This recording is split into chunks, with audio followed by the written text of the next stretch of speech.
Get ready with me, zaodno haterskiy kommentariylarga javob beraman.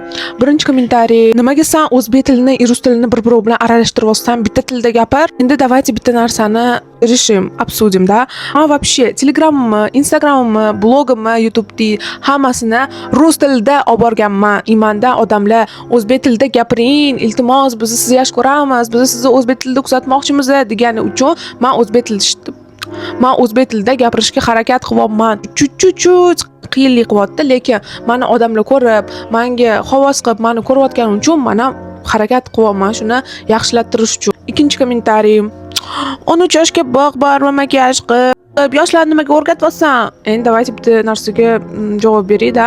То, что qizlar o'zi meni videolarimda kommentariyalar qoldiradi. Men buni qiling, anuni qiling, men bunaqa qiling deb.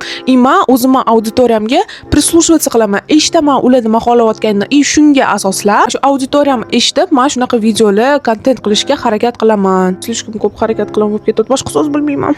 Uchinchi kommentariy: yaqinda men tug'ilgan kunim bo'luvdi, keyin menga kommentariy qoldirishibdi.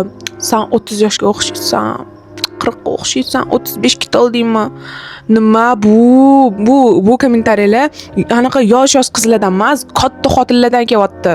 То есть bu qanaqadir bilmayman, hayotdan xafa odamda, odamlar kommentariyada qanaqa 20-30 bo'lib yotibdi-yu deb yozishganiga men jinni bo'lib qoldim-da. Настолько sizlar hayotdan charchagansizlar, настолько hayotdan xafasizlar, то что sizlar o'zingizlarning ichidagi gnoyni mana shu boshqa odamlarga sachratmoqchimisizlar, men bilmayman.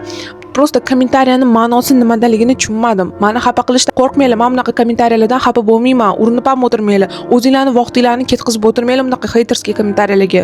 Короче, men shu 3 ta vопросga juda javob bermoqchi edim, javob berdim. O'ylaymanki, sizlar meni tushundinglar. Menlarni yaxshi ko'raman. Keyingi videoda sizlar bilan ko'rishamiz.